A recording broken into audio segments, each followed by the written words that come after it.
जय श्री महाकाल। 100 मारण प्रयोग मुझसे पूछे गए हैं कि 100 जो साधना होती है, जो 100 से मारण प्रयोग होता है, वो कैसे होता है या क्या होता है, उसके बारे में थोड़ा जानकारी दीजिए। तो मैं आपको जानकारी के तौर पे बता रहा हूँ कि पहले तो ये क्रिया बिल्कुल ख़तरनाक होती है। क्यों ख़तरनाक होती है मैं आप सब लोगों को बता दूं कि 100 साधना जो 100 क्रिया होती है, एक तो वो मरा होता है, मरा चीज़, और मरा चीज़ पे आत्मा भूत प्रेत कितना जल्दी वहाँ एक्टिव होते हैं और उधर आ जाते हैं, और वहाँ के पास आप क्रिया कर रहे हो तो जाहिर सी बात है कि आपके पास शक्ति ना हो या उस क्रिया के बारे में आपको ज्ञान ना हो या जानकारी ना हो, तो कुछ गलती आप ऐसे कर दो जो आपके ऊपर हावी हो जाए या वह 100 आपको ही मारने के लिए तैयार हो जाए। क्योंकि जो दुष्ट शक्तियां हैं उनसे अगर सामने शत्रु की तरफ चला जाए तो शत्रु का विनाश करती हैं, अगर उसका मुंह अपनी तरफ करके चला दिया जाए तो अपना भी विनाश कर देंगी। तो मुंह का संबंधित मेरा मतलब ये है कि शक्तियों को गलत तरीके से ना चलाए, क्योंकि आपको पता होना चाहिए कि मुझे किस दिशा में कैसे शक्तियों का प्रयोग करना चाहिए, तभी ठीक है। नहीं कि 100 तो ले लिए, आधा अधूरी जानकारी लेके बैठ गए और पता लगा कुछ ऐसे सिचुएशन या कुछ ऐसे माहौल बन जाते हैं कि जिसका आपको ना तो कल्पना की है ना तो ऐसे अनुभव हुए हैं, तो उसी समय में साधक चूकता है और उसी समय में उससे गलती हो जाती है और उसी में वो मर जाता है या उसका विनाश हो जाता है या विक्षिप्त हो जाता है या पागल हो जाता है। तो 100 साधना एक शत्रु विनाशक क्रिया होती है। उसे शमशान में रख के 100 रख के और उसके पास सारे अतृप्त आत्माओं को, क्योंकि यह क्रिया कभी भी, यह प्रयोग कभी भी निष्फल नहीं जाते हैं।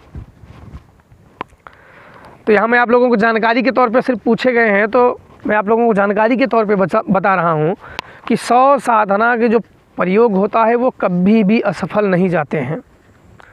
बस चलाने वाले को वह क्रिया आनी चाहिए, और उस आत्माओं को जो शमशान में जो 100 के अगल बगल आत्माएं घूम रही हैं, जो भटक रही हैं, उनको एक साथ करना उन्हें आना चाहिए। एकाग्र होके एक साथ उन्हें एकजुट करना होता है।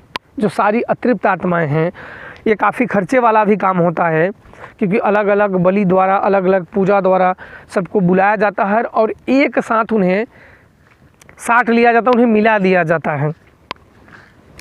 जब एक साथ वो मिल जाती हैं तब उन्हें आप अपने कार्य सिद्धि के लिए, जो आपका कार्य प्रयोग है या जहाँ आप उस शक्ति को चलाना चाहते हैं, जब उस शक्ति का प्रयोग करेंगे तो वहाँ वो शक्ति चलेगी उस 100 के माध्यम से।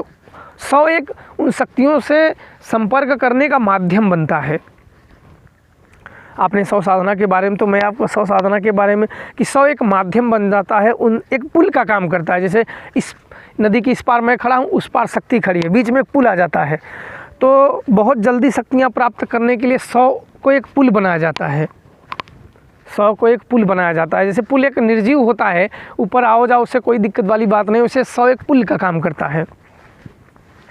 पुल पे शक्तियाँ भी आ जाएंगी, तुम भी आ जाओगे। तो इसलिए जब उस 100 साधना से उस शक्तियों को साध लिया जाता है तो उस शक्तियों को कहीं भी अपने शिष्य हो, अपने परिजन हो, या कोई हो दूर के रिश्तेदार, या कोई भक्त हो, या कोई भी हो, उसके कामों को हम बड़े आसानी से आप साध सकते हो इस 100 के शक्ति की मदद से, प्रयोग से। लेकिन हाँ, इसको जब तक ये शक्ति चल ना जाए तब तक ये घातक बना रहता है उस साधक के मध्य में, क्योंकि वहाँ जो वास करती हैं कुछ शक्तियाँ अच्छी भी होती हैं, कुछ बुरी भी होती है, कुछ सौम्य भी होती हैं, कुछ ताकतवर होती हैं, कुछ विनाशकारी भी होती हैं। तभी लोग जहाँ जाते हैं, तो जिस घर में प्रयोग किया जाता है, जिस घर में इनका खतरनाक प्रयोग कर दिया जाता है, वहाँ एक तांडव रूप चलता है। आपस में लड़ रहे हैं, झगड़ा कर रहे हैं, एक दूसरे की शरीर से दुर्गंध आती है, बदबू आती है, परेशान रहते हैं, समय पे आदमी का बुद्धि चेंज होता है, कुल सब काम रुके रहते हैं, जो काम जहाँ अटका रहता है वहीं अटक जाता है। तो इन सारी समस्याओं के लिए इन सब को चलाया जाता है। ये सब समस्या भी हो जाती है। अगर किसी का भला करने के लिए 100 साधना किया जाए तो ये भला भी ये शक्तियाँ कर देती हैं। किसी का समस्या है उसके घर में, तो ये 100 क्रिया से नहीं कि विनाश ही प्रयोग किए जाए, इससे बहुत बड़े और अच्छे भी काम किए जाते हैं। दोनों काम किए जाते हैं, अच्छे भी और बुरे भी। पर क्रिया एक ही तरीके से की जाती है, बस कहने का तरीका बदल जाता है उन्हें। किसी के विनाश के लिए, उसको विनाश के लिए मुझे हम लोगों को या कि जो ये क्रिया जानते हैं उसको कुछ सामान चाहिए उसको चलाने के लिए, फिर उसकी बॉडी को ये लोग अपने कब्जे में लेते हैं, फिर अपने तरीके से उसको तरीके से दंड देना शुरू कर देते हैं। या इसी क्रिया द्वारा आप जैसे कोई तांत्रिक है बार बार वो गाँव में चला रहा है, किसी को दुख दे रहा है, किसी को कष्ट दे रहा है, तो उसकी शक्तियों को बांध दिया जाता है, सारी शक्तियों को उससे एक दीवार डाल दी जाती है ताकि वो अपनी शक्तियों से संपर्क कर ही ना सके। फिर वो दूसरों के ऊपर कितना भी चलाए, जो शक्तियाँ काम नहीं करेंगी तो दूसरों का क्या कर पाएगा। तो कुछ ही लोगों पे करते हैं, क्योंकि कोई भी व्यक्ति शक्ति कमाता है तो मेहनत से कमाता है, तो उसे चलाने का अधिकार होता है। पर कुछ लोग इतने नीच हो जाते हैं, बुरे बन जाते हैं कि वो लोग दूसरों को दुख देना ही सर्वश्रेष्ठ और अच्छा मानते हैं। तो शव साधना एक खतरनाक क्रिया होती है, बिल्कुल प्राण घातक क्रिया होती है शव प्रयोग, जो कि अतृप्त आत्माएं हज़ारों की संख्या में चलती हैं, और हज़ारों की संख्या में जब चलती हैं तो इन सब को रोक पाना किसी की भी बस की बात नहीं होती है, इतनी इनकी संख्या होती है। तो इसलिए इस सब का ज्ञान बड़ा गुप्त रखा जाता है और ज़्यादा इन सब के बारे में किसी को जानकारी नहीं होती है। साधना भी ये बड़ा जल्दी फलीभूत हो जाती है, सिद्ध हो जाती हैं। एक दिन में ही अगर सही साधक हो, सही उसका योग ध्यान लगता हो, तो एक दिन में ही वो काफ़ी चीज़ों को जान लेता है और समझ लेता है।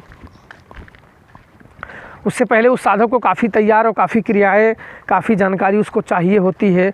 वो सब क्रियाएं परीक्षण से गुजरने के बाद उसमें बैठाया जाता है, नहीं कि आप तुरंत उठो और जाके बैठ जाओ, क्योंकि स्टेप बाय स्टेप ही कराए जाते हैं। तुरंत आप बैठा दोगे तो वो आदमी डर जाएगा या मर जाएगा या पागल हो जाएगा, कुछ और हो सकता है। इसलिए कोई भी शिष्य को सिखाने से पहले काफ़ी समय तक उसे सिखाया जाता है, बताया जाता है, छोटी छोटी क्रियाएं उसे कराई जाती है, सिद्ध कराए जाते हैं, तब जाके उसे आगे बैठाया जाता है ताकि उसका कुछ अहित ना हो।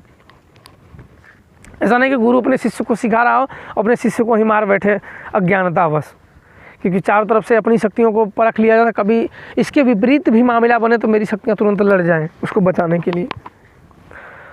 तो यह क्रिया बिल्कुल खतरनाक होती है। इसमें जो करना होता है शव की भी ज़रूरत होती है, वही एक माध्यम बनता है अतृप्त आत्मा को बुलाने के लिए। फिर वही शत्रु का सर्वनाश कर देता है सामने वाले का, फिर वही सारी अतृप्त आत्माएं विनाश कर देती हैं। ये काफ़ी उग्र और प्रचंड क्रिया होती है और यह शमशान में की जाती है।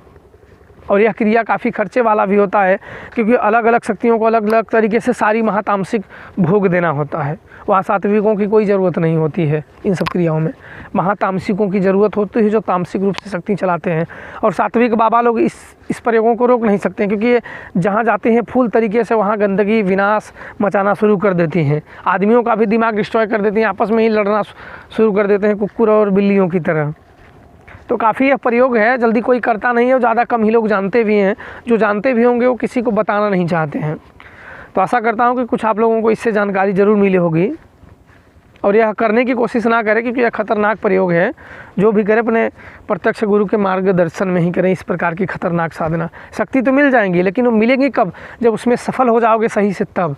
पहले तो उससे पहले तो काफ़ी समस्याएँ, अंधकार हैं, लफड़े हैं। तो इसलिए आप अपनी जानकारी से ही इस प्रकार की साधना करिए और जीवन में आप गुरु के मार्गदर्शन में ही साधना करिए और गुरु के सानिध्य में रहें और अपने गुरु से ज्ञान प्राप्त करते रहें।